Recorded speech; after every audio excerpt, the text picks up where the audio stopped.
Hello students, welcome to Spectra Education Academy. In this video, I am going to explain oblique projectile motion. First, let us draw the diagram. Based on the diagram, let us describe the diagram. Say this is y-axis. Now this is x-axis. Body thrown at an angle theta with initial velocity. Now just you write the sentences related to the diagram. A body thrown at an angle theta to the horizontal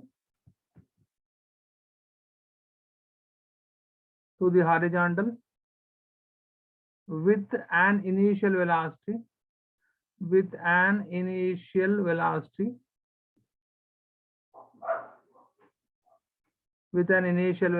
u from a point O on the ground. Yeah. So when it is thrown with initial velocity u at an angle theta from the point O on the ground, so it follows the path like this. Finally, it reaches the ground, covering the horizontal distance. You can also call it as maximum horizontal distance, range, and also it covers maximum height.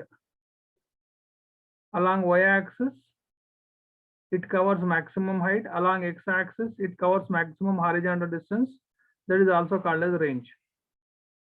Now, during the motion, suppose during the motion, so you can write a few more sentences related to the diagram.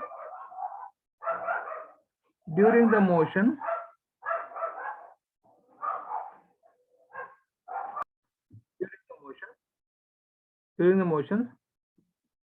there is no change. There is no change in the magnitude and the direction of velocity along x-axis. So therefore, projectile do not possess acceleration. Along x-axis means ax is equal to 0, but ux will be u cos theta. So you can add even this point also. Initial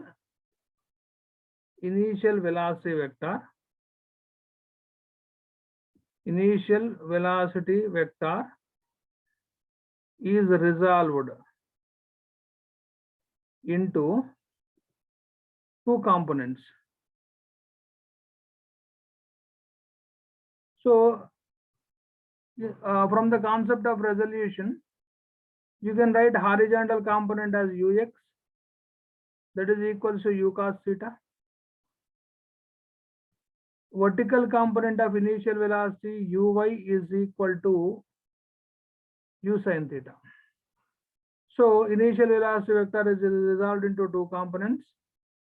So you can write a horizontal component, already you mentioned it, this is ux equal to u cos theta, and vertical component uy is equal to u sin theta. So ay is present in the form of gravity. So gravity is the reason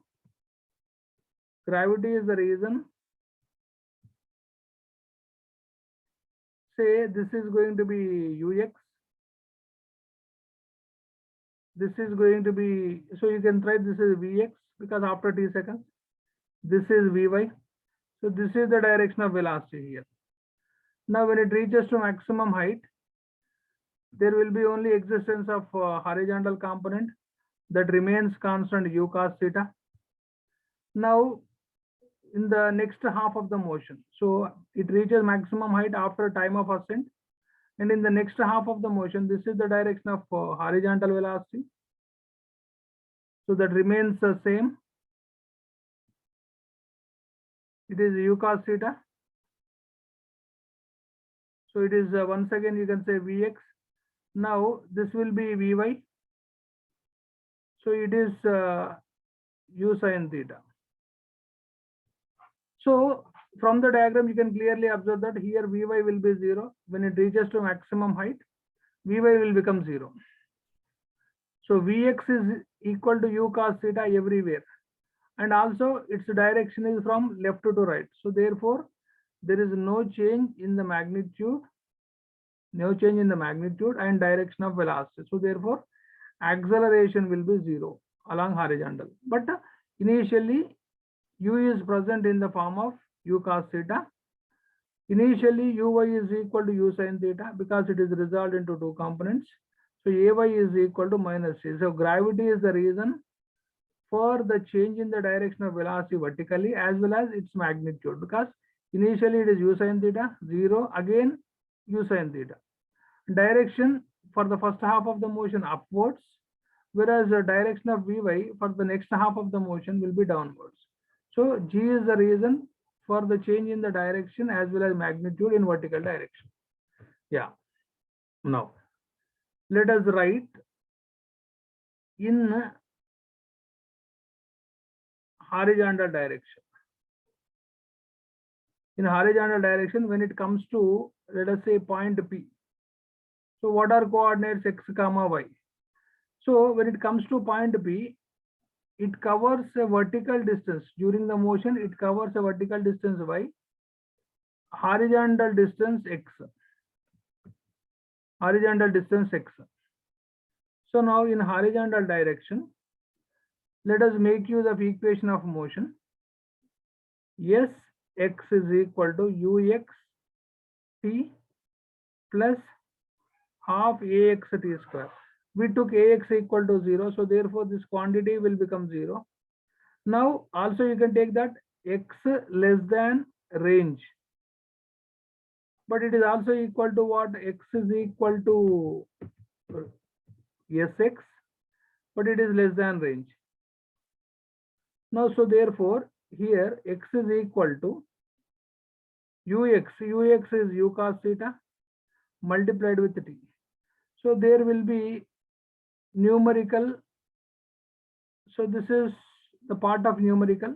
Remember it. You call this is, you can even write this as a t is equal to x by u cos theta. So call this is equation 1. Now in vertical direction, so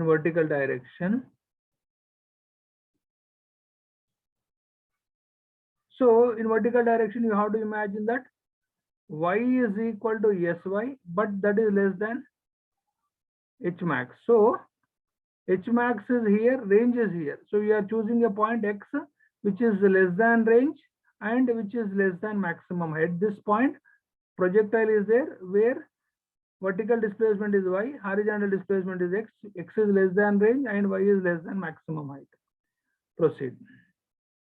Now once again use sy is equal to uyt plus half ayt square. So sy is equal to y. Uy is velocity, initial velocity in vertical direction is u sin theta.